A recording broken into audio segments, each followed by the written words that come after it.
আজকে অনেক সকাল সকাল ঘুম থেকে উঠে কিন্তু এ বাড়িতে চলে এসেছি। আর যেহেতু অনেক সকালে এসেছি সেই জন্য বাড়িতে কিন্তু ব্রেকফাস্ট করারও সময় হয়নি। তো আসার সময় এখানে নিয়ে এসেছি গরম গরম কচুরি, সেই সঙ্গে মিষ্টি আর এখানে তরকারি। তো যেহেতু অনেক সকালেও এসেছি আর আমার এখানে এসেও কোনো এনার্জিও নেই যে এখন আমি ব্রেকফাস্ট বানাবো, ওই জন্য বাইরে থেকে কিনে আনতে হয়েছে। তো এটা দিয়েই সবাই মিলে সকালের ব্রেকফাস্ট কমপ্লিট করে নিয়ে আমি এখন চলে এসেছি ছাদে জামাকাপড়গুলো মেলতে। অনেকগুলো জামাকাপড় জমা হয়েছিল, যেহেতু আমরা 2 সপ্তাহ এখানে ছিলাম না। তো বেড কভার, বালিশ কভার, যে জামাকাপড়গুলো মোটামুটি জমা হয়েছিল আর রৌদ্র বেরিয়েছে বলে সবগুলোই আজকে কেচে দিয়েছি একসঙ্গে। তো এদিকে হাজব্যান্ড গিয়েছিল বাজারে, বাজার থেকে চলে এসেছেন আর মনে হচ্ছে একদমই বাজার ধরে নিয়ে চলে এসেছেন আজকে। ওনাকে কোনো কিছু ধরে আনতে বললে একদমই বেঁধে নিয়ে চলে আসে। পুরো বাজারটা যেন উঠিয়ে নিয়ে আসলে ভালো হয়।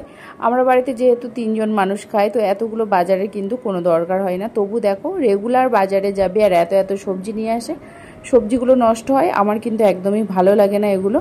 বললেও কিন্তু উনি কোনো কথাই শুনবেন না। দেখো কতগুলো বাজার এখানে নিয়ে চলে এসেছে। আজকে অল্প একটু রান্না করব আর বাদবাকি বাজার সব কিন্তু আমার ফ্রিজেই রেখে দিতে হবে। আর প্রতিদিন যেহেতু বাজারে যাওয়া হয় তাহলে এত এত সবজি আনার কি দরকার, আমি তো কিছুই বুঝতে পারি না। তো আজকে ব্লগটা এখানেই শেষ করছি।